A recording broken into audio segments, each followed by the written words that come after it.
The everyday prayer in Psalm 5 is a prayer for when people are lying and flattering you in order to deceive you.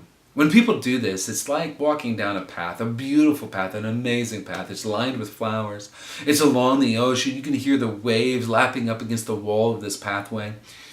The sun is setting. Everything is beautiful. Except for the fact that there's landmines just below the surface, and those landmines, boom, blow you up when you step on them. It's kind of extreme, don't you think? Yeah, it is. But if you've experienced that, if you've experienced somebody luring you down their path in order to explode your life when you step on one of those landmines, you'd say, yeah, that's exactly how it feels. That when my life went down this path, it just completely exploded. This is what David is experiencing. For there is nothing reliable in what they say. Destruction is within them. Their throat is an open grave. They flatter with their tongues.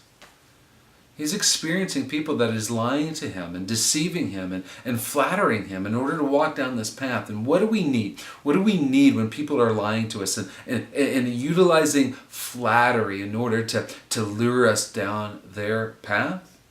But I enter your house. By the abundance of your faithful love, I bow down toward your holy temple in reverential awe of you. Lord, lead me in your righteousness because of my adversaries. Make your way straight before me. We need the God of truth to be able to teach us where to step along this path so that we do not step on a landmine. Now, you may still get shrapnel, you may still get wounded, but He's the God that heals all wounds. But at the same time,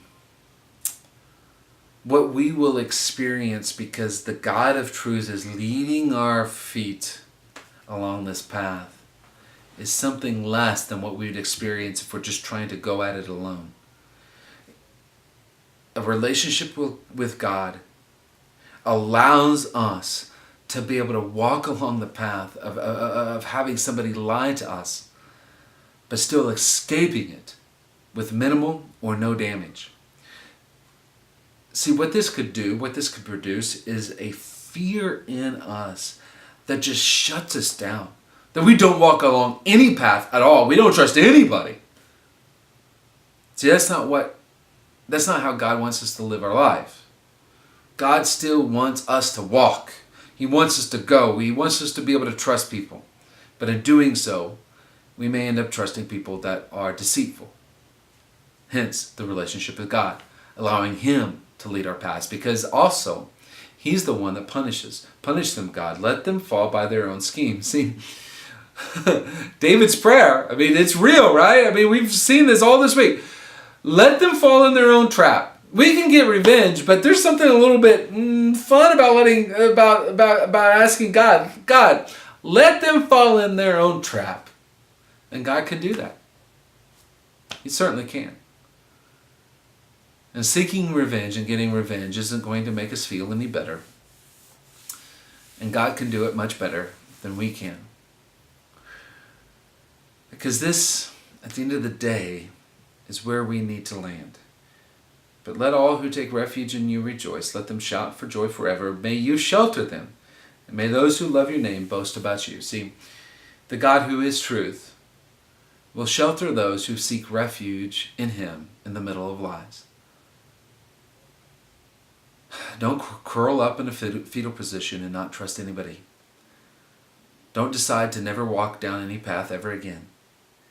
Take refuge. Have a relationship with the truth, with God, and He will shelter you. Maybe to never have a wound ever again.